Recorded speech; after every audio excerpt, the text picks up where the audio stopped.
Hi everyone, it's Tino here, and I am playing some Dark Souls, as you guys can see. Unfortunately, I have had some absolutely ridiculous shenanigans happen while I've been making these videos.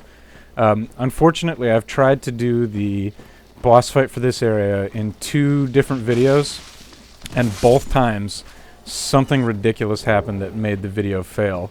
The first time I was doing it with my friend Ryan, and we were going to dual commentary the upcoming boss fight. Of course, that didn't work. Then we were going to... not we. Then I tried to make another video using a different character. And that character, of course, beat the boss without any problems or whatever, but then I went and opened up the video, and for whatever reason, because I alt-tabbed during the video process, it essentially turned the whole video white. Which meant that it was another bust. So here I am. Hopefully 3rd time's the charm. I'm going to try to finally beat the boss for the Dark Root Garden area, which coincidentally is a giant moth. So, if you're coming from the Undead Parish, which is the way that I actually am arriving at this game, or arriving at this point, you want to just essentially trek along this long path towards the hidden bonfire right above the sort of clearing area that you have to go past to get to the boss. Right next to this crest door, this is the bonfire that I want to use. And for pretty much every boss fight, it's a good rule of thumb that you want to make your character not a hollow. So in this case, I'm going to pop a couple of humanities. Number 1 and number 2. That sweet green aura I have is actually from my grass crest shield. And it essentially is just reminding me that my stamina regens faster. So, pop a couple of humanities. We're going to restore humanity, and then we're going to kindle this bonfire. Oh, apparently I've already kindled this bonfire. Well, that was a complete waste. Anyway, so once you've kindled that bonfire, and hopefully you didn't waste a humanity like I just did. Once you do that, you can come on down this way. There's going to be trees coming from that right passage there. Hey guys, how's it going? How you guys doing? Taste a jump attack! Alright.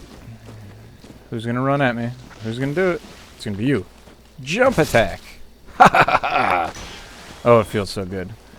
Jump attack! Yes! Jump attacks are fantastic. Okay, so then you come down to this basin area. And I highly recommend that you stick to the left side.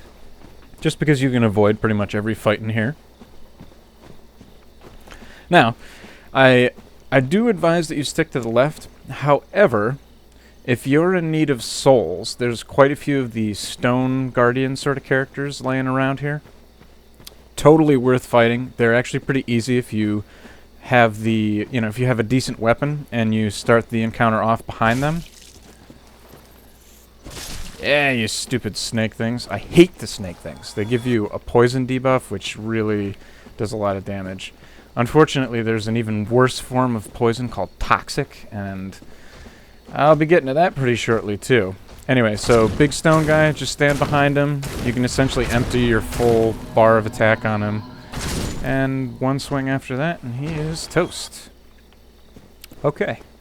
So, I am a human now, so once you get past that naughty guy right there, you want to cut these bushes down.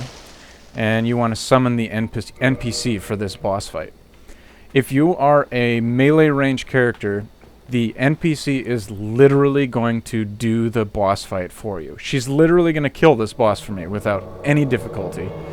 She is never really at any risk of dying either, which is so fantastic.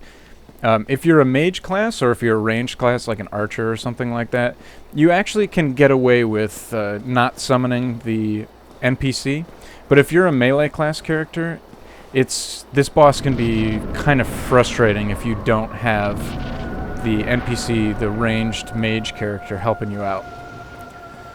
So, giant moth thing, there you are. Okay, so basically for a melee character, you just need to keep your shield up and let Witch Beatrice cast her ridiculous spells at this moth thing. And she's going to do that. And as you can see, that she does a ridiculous amount of damage to this boss. She does an absolutely preposterous amount of damage. When she hits, that is. 2 attacks and the boss is at 2/3 health already. Come on, Witch Beatrice, do your thing. Yep, now it's less than half. Oh, awesome. And actually, when the boss presents itself like this, you can get a couple of chops in here. And it's just so easy to kill this boss. Oh god, oh god. But you gotta watch out, because as it's getting up, it will do a very powerful attack. And now we just have to let our witch friend do one more magic attack, and shazam! That is one dead moonlit butterfly, which hooks you up with a soul of the butterfly. Wonderful stuff. Just a friendly reminder, you absolutely do not want to use the soul of the butterfly unless you're on your second playthrough and you don't want to make any of the weapons related to the boss souls. So that being said, I am definitely going to hold on to it for this character. It's really nice getting 19,000 souls now too. 10,000 from the boss, and I kind of had 8 grand when I was walking into it. Anyway, you beat the boss, you go up the stairs here, and there's a couple of nice loots to get. This is apparently a petrified blacksmith's. You need the Watchtower basement key, Divine Ember, and you score a free homeward bone for the deal. I'm going to go ahead and recommend highly at this point that you use a homeward bone, because it'll just take you to the bonfire that you last rested at, and you don't have to do a large amount of backtracking. So in this case, it puts me back up here. This character's file I'm not really that interested in. I accidentally made an original warrior class character, and I kind of picked the wrong items, and I did a little bit of specking improperly. So this is kind of the filler character. For example, if, say, like a video goes wrong on my main character, case in point, the one that I'm making right now. Actually, it went wrong on 2 characters. My main character and then my mage alt. Both of those characters were unable to get the boss fight recorded properly, inexplicably. So I used this third character to fill in the blanks if something happens or something like that. So this was actually boss attempt number 3 on the Moth. And when I say attempt, I mean recording attempt, because you could tell by that encounter I just had that the boss is really not difficult at all.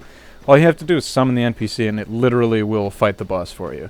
And if you've got a shield, you really shouldn't have any problems, you know? Just hold the shield, the block button the whole time and stay within range, and the witch will do all the hard stuff. Anyway, so I'm going to do a little bit more of a lead into the next area, but in the next video I'm definitely going to resume my other character. His armor is a little bit better, the levels are a little bit higher, I've done a little bit more playthrough as that character.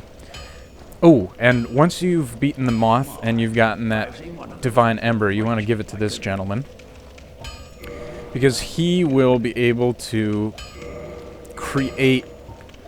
Oh, I can learn the gesture from him, too. He'll be able to create really sweet things using some of the heinous souls. Let's see here. Oh, I do have a dragon scale? I don't have a dragon scale. Okay. Well, I did that in the other game, so it's not a big deal. Anyway, you want to make sure you give that guy the Divine Ember. And then there's going to be a little bit of a trek here. We basically have to backtrack to the bridge where the dragon spews fire at you. That's actually going to be our next stop. And it's not too far away. We're basically going to run over this way.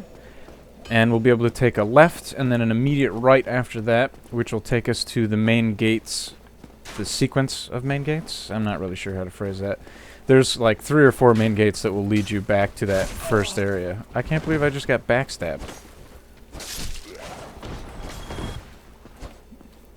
You, sir, are a complete jerk. And so's your friend. I'm gonna S this just because they made me angry. So we're trekking back this way. You're going to go up the stairs here. Try not to throw yourself off the edge or you'll die and you'll feel really silly. If you want, you can sneak up on this guy. Totally optional. I might as well because he's going to give me some good souls for it. And I like good souls.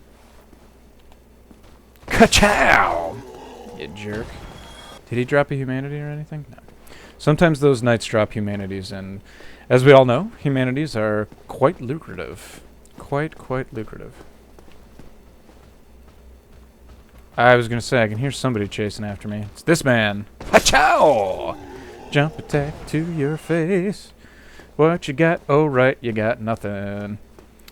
I also apologize for this strange video lag that happens in this game. I can't really explain why I get video lag in here.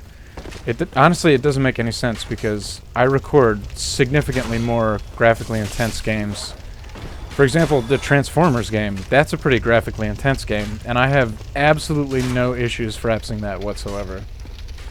I assume it's because this is essentially a 360 game port that, for whatever reason, that means that there's some sort of fraps intrigue going on. I don't know. Okay, let's rest at the bonfire real quick here. Heal myself back up. Okay, and now we're back at this bridge. And if you are smart like me, you're just going to ignore every enemy here because the dragon is going to spawn behind you. Oh, maybe not. Maybe he's not going to spawn behind me. Oh, sure he is. There we go. And that is exactly why I did that. Okay, so I'm hoping that he's over... Nope, actually he spawned on the wrong side. Damn it! Woo! Ay, ay, ay, ay, ay. Okay.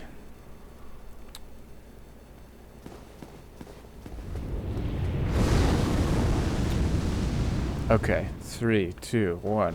Nope, nope, nope. Got ahead of myself. Okay, this is basically the best positioning I can get, though. I think. Stupid dragon. Why you gotta breathe fire like a total jerk? Okay, so I'm trying to make it back over that way, and I want to run into the left door when I get there. So, here we go! Please don't get raped! Oh my god, the fire does so much damage. I think I'm going to be able to withstand another blast of it, though, which means that I can make it across here safely. Oh god, oh god. Yes! Yeah! Awesome. I'm surprised I only took one shot from that complete jerk. But that's okay. So you use the basement key on this bad boy. I actually don't know off the top of my head what the watchtower basement key gives you. The other thing that the petrified blacksmith dropped. I'll look into that before I do my next little episode. But like I said, we're going to be picking up with my other character, good old Puzrala.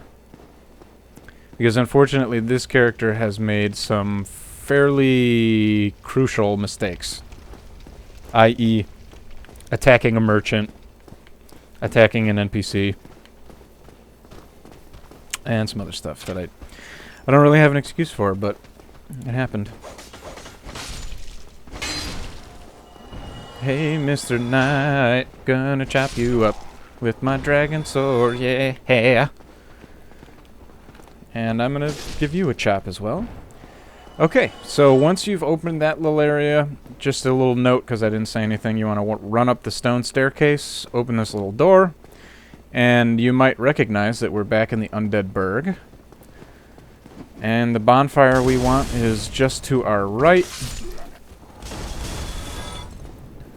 You're going to get kicked off the edge because I don't like you. Ka-chow. Is the other fool? Yep, the other fool came right up after me. And you're going to get kicked off the edge also. Perfect. And now we made it to this little bonfire. And that is a fantastic place to leave off with this part of the series. Let's do a couple of level ups while we're in here. Yeah, one more. Okay, so, you've seen the Moth fight? The Moth fight. Moth boss. Both fight. The boss Moth fight.